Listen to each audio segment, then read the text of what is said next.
Depuis l'ère Apollo et encore plus avec les grands objectifs d'Artemis, se déplacer sur la Lune a toujours été un défi central. Comment peut-on transporter des astronautes d'un point A à un point B rapidement et efficacement, sans danger avec un sol et une gravité largement différents de ce qu'on a sur Terre, et avec tout le matériel dont on a besoin pour faire de la science sur place? Si le LRV, le Lunar Roving Vehicle d'Apollo, fut la réponse la plus adaptée avec les moyens de son époque, pour le retour sur la Lune avec Artemis, la NASA doit tout reprendre de zéro ou presque.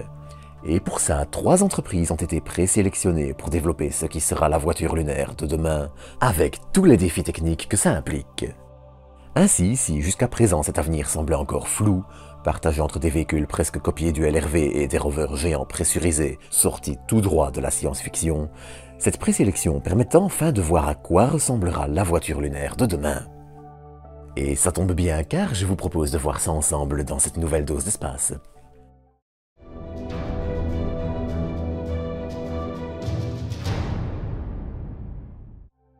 Le 30 juillet 1971, la mission Apollo 15 se pose sur notre satellite.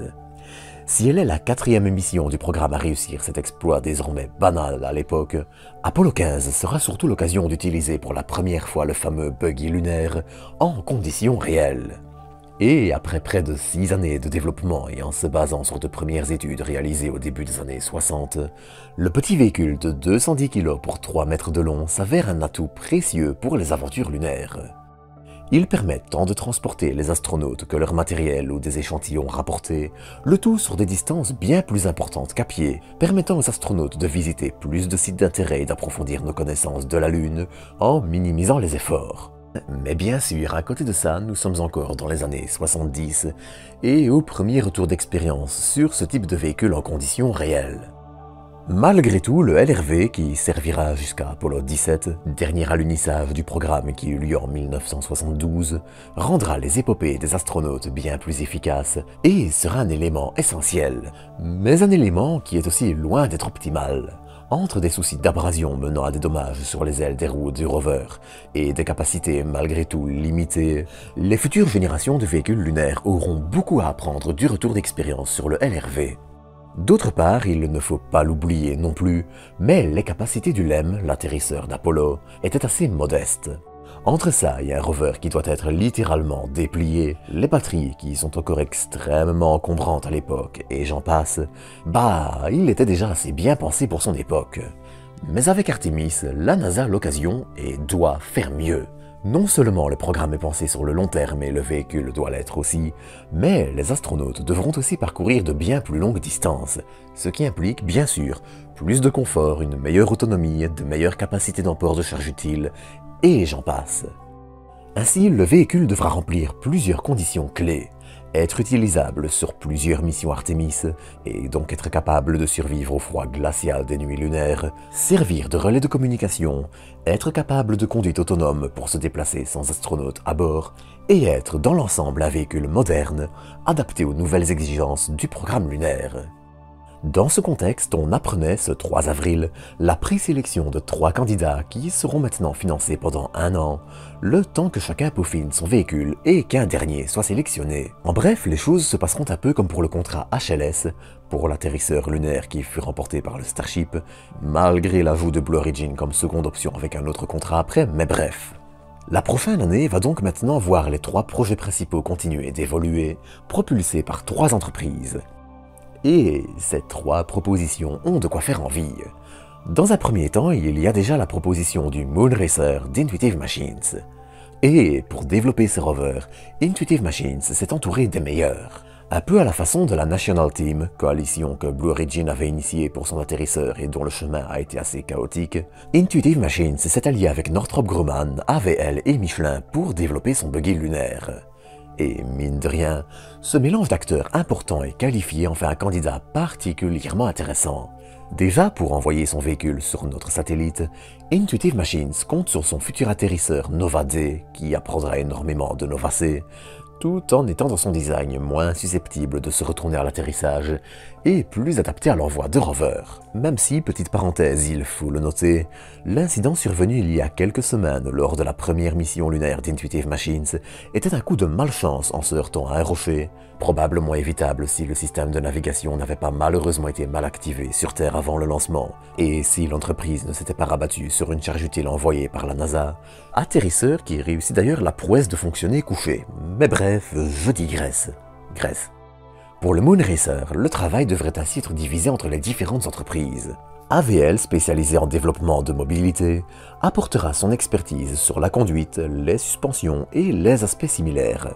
Boeing, de son côté, supervisera différents aspects du design et des essais au sol, ainsi que sur la Lune à travers différents prototypes. Michelin, quant à lui, apportera son expertise en matière de structures sans air et équipements à forte résistance thermique, et Northrop Grumman apportera son expertise en matière de systèmes électriques et entraînement au sol. Mais si le Moon Racer est un projet intéressant, il ne sera pas non plus le seul à surveiller. De son côté, Lunar Outpost procède d'une façon assez comparable avec son véhicule Lunar Dawn. En s'alliant à Goodyear, Lockheed Martin, General Motors et MDA Space, Lunar Outpost propose un véhicule nettement supérieur à tout ce qui se fait ailleurs. Bras robotisés à l'arrière pour charger et décharger de lourdes charges utiles, plateforme surélevée pour faciliter la conduite, modularité de ce qu'on peut considérer comme son coffre, même s'il sera dégagé, grande autonomie lui permettant même d'opérer pendant la nuit lunaire et pas seulement d'y survivre. L'entreprise s'entoure d'experts du spatial comme Lockheed Martin, qui travaille entre autres sur la capsule Orion, capsule qui transportera les astronautes jusqu'à l'orbite lunaire et de l'orbite lunaire à la Terre, faisant ainsi de ce rover une proposition particulièrement audacieuse. D'ailleurs, ce concept n'est pas sans rappeler un précédent concept, dévoilé par Lockheed Martin et General Motors, qui était déjà assez similaire.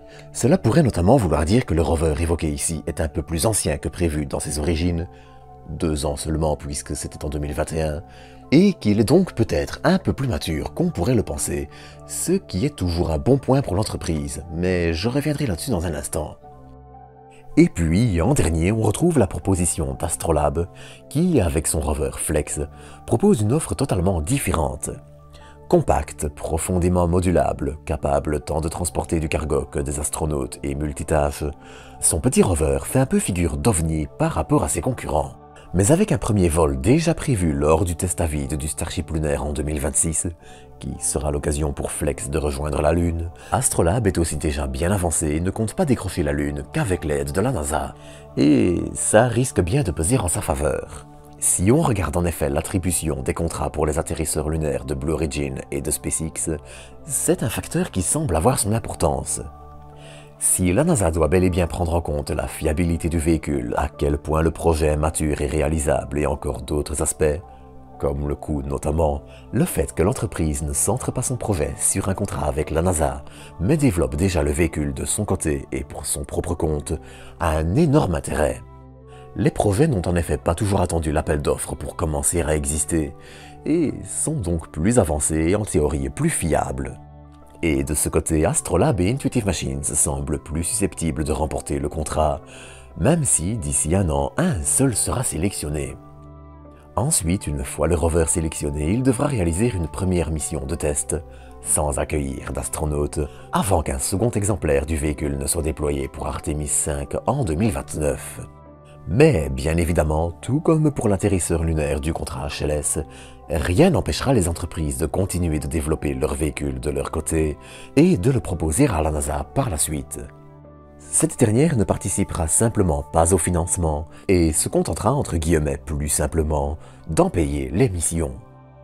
Mais il reste encore énormément de chemin à parcourir et tout ceci est encore très lointain et spéculatif. En attendant, durant les 12 prochains mois, les équipes vont devoir commencer à affiner leur modèle, réaliser de premiers essais de certaines technologies clés, tenter d'arriver au design le plus mature possible et avec le meilleur prix possible pour être sélectionnés. Le tout bien sûr en remplissant les conditions imposées par la NASA pour le programme, et un peu plus si possible. Et la forme que prendront ces véhicules aura un impact crucial sur le programme Artemis et le retour scientifique, et donc à prendre en compte et à mesurer avec intérêt. Mais ça, j'en reparlerai encore le moment venu, donc n'hésitez pas à vous abonner pour ne rien manquer. D'ailleurs, si cet épisode vous a plu, vous pouvez aussi le partager, liker, commenter. Et quant à moi, je vous donne rendez-vous dans quelques jours pour une nouvelle dose d'espace.